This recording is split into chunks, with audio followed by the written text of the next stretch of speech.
পচামারিয়া degree college 1994 সালে স্থাপিত হয়েছে। কলেজটার অবস্থান জেলা সদর থেকে 42 কিলোমিটার দূরে। উপজেলা সদর বা আসসালামু আলাইকুম গাইজ, আজকে আমি যাব পচামারিয়া ডিগ্রি কলেজ। আর এই কলেজটা অনেক উন্নত একটা কলেজ। আর এই কলেজটা শুনেছি অনেক পরিপাটি একটা কলেজ আর অনেক সুন্দর একটা ক্যাম্পাস। আর এই কলেজটা এত সুন্দর, অনেকেই আমাকে বলেছে ভাই আপনি কলেজের একটা রিভিউ করেন। তো মূলত সেই উদ্দেশ্যে আমার আজকে পচামারিয়া কলেজে যাওয়া। মনোরম পরিবেশে এটা অবস্থিত। কলেজের বয়স 30 বছর। এই কলেজে শিক্ষার্থী গাইজ আমরা হচ্ছে পচামারি যে কলেজ আছে সেই কলেজে আসছি। পচামারি কলেজ অনেক সুন্দর কলেজ। তো সেই পচামারি কলেজের আমরা ভিডিও করব, তো সবাই ভিডিওটা কন্টিনিউ দেখতে থাকুন। কলেজটি পুঠিয়া সাধনপুর পাকা রাস্তার ধারে মনোরম পরিবেশে সবুজের ছায়া ঘেরা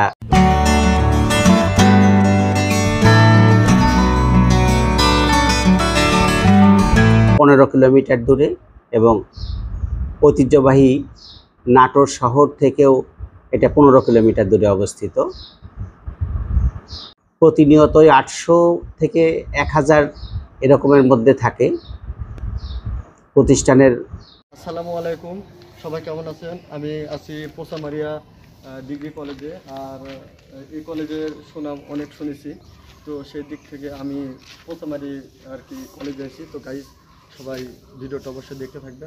আমি জনের কিছু শট নিব এবং ভিতরে অনেক সুন্দর নাকি এই কলেজে। তো পচামারি কলেজের পুরো ভিউটা আমি ড্রোন দিয়ে দেবো, তো সবাই ভিডিওটি কন্টিনিউ দেখতে থাকবেন। দেখা যায় দেখুন, দেখা যাচ্ছে Pachamaria degree college. Pachamaria degree college, welcome to Pachamaria degree college. Guys এখানেও দেওয়া আছে ভিতরে নাকি গাছপালা বা ফুলের সৌন্দর্য অনেক সুন্দর। তো সবাই আসেন, লেটস গো। পাবলিক পরীক্ষার ফলাফল সবসময় সন্তোষজনক। সর্বশেষ 2023 সালের উচ্চ মাধ্যমিক সার্টিফিকেট পরীক্ষায় পাশের হার ছিল 97% এবং ব্যবসা ব্যবস্থাপনায় ছিল 100%। আমরা সবসময় শিক্ষার গুণগত মান উন্নয়নের দিকে সর্বাত্মক প্রচেষ্টা চালিয়ে থাকি। আমাদের শিক্ষক মণ্ডলী এই কলেজে শিক্ষার্থীদের একটা উপযুক্ত শিক্ষার পরিবেশ দেওয়ার জন্য সর্বাত্মক সহযোগিতা প্রদান করে থাকে। আমাদের শিক্ষাদান পদ্ধতিগুলোর মধ্যে আমরা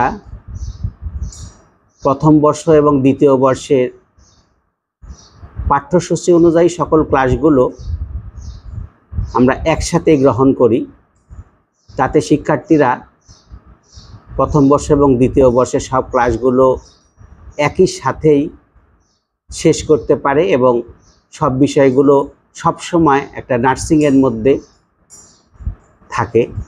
আমার এলাকার সর্বস্তরের মানুষের প্রতি আমি গভীর শ্রদ্ধা জানাচ্ছি। আর যার কথা একেবারে না বললেই নয়, সেই মরহুম ডাক্তার সদরউদ্দিন আহমেদ, যিনি এই কলেজটার ভিত রচনা করেছিলেন। সেই ক্ষণজন্ম মহাপুরুষ, তাকে আমি গভীর শ্রদ্ধা জানাই। তার হাত ধরেই এই প্রতিষ্ঠানের 30 বছরের পথ চলা। সবাইকে আমি আবারও এই কলেজ পরিদর্শনের জন্য আমন্ত্রণ রেখে, আহ্বান রেখে আমার বক্তব্য শেষ করছি। ধন্যবাদ। এবং আমাদের এখন সেমিস্টার সিস্টেমে লেখাপড়া হয়। এখানে সর্বমোট 2 বছর সময়ের মধ্যে 5টা পরীক্ষা হয়। প্রথম সেমিস্টার পরীক্ষা হয়, এরপরে অর্ধবার্ষিক পরীক্ষা হয়, তারপরে বার্ষিক পরীক্ষা হয়, প্রাক নির্বাচনী পরীক্ষা হয় এবং সর্বশেষে নির্বাচনী পরীক্ষা অনুষ্ঠিত হয়ে থাকে। আমাদের শিক্ষার্থীদের সকল অভ্যন্তরীণ পরীক্ষায় উপস্থিতি এক কথায় সন্তোষজনক এবং আমরা সাফল্যের সাথে আমরা 30 বছরের এই যে আমাদের পথ চলা, আমরা আমাদের ধারাবাহিকতা রক্ষা করতে পেরেছি এবং সে কারণে আমাদের সহকর্মীদের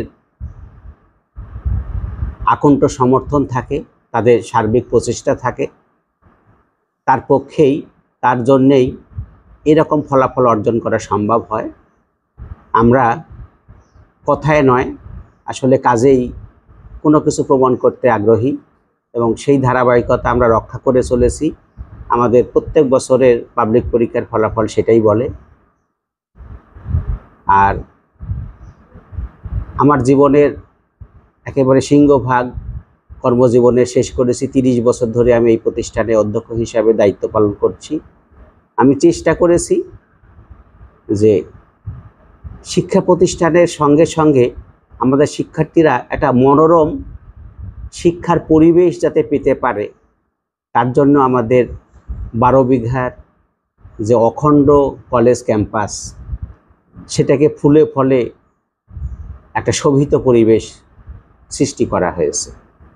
আমি সকলকে আহ্বান জানাবো, অনুরোধ জানাবো, আপনারা সরেজমিনে এসে কলেজটা পরিদর্শন করুন, প্রত্যক্ষ করুন। আপনার সন্তান কোন প্রতিষ্ঠানে ভর্তি হলে আপনার সন্তানের মঙ্গল হবে সেটি আপনি যাচাই করে নিন, তারপর সিদ্ধান্ত নিন। আমরা শিক্ষার্থী সংগ্রহের জন্য কোনো কৌশল অবলম্বন করি না। এটা এই প্রতিষ্ঠানের সাথে, নীতি নৈতিকতার সাথে একেবারেই মানানসই হয় না। সে কারণেই বলছি, অভিভাবকদের আহ্বান জানাচ্ছি, অনুরোধ জানাচ্ছি, শিক্ষার্থীদের আহ্বান জানাচ্ছি, সবাই এসে সরেজমিনে কলেজের বর্তমান এবং অতীত সব রেকর্ডগুলো পর্যালোচনা করে তারপরে সিদ্ধান্ত নেবে।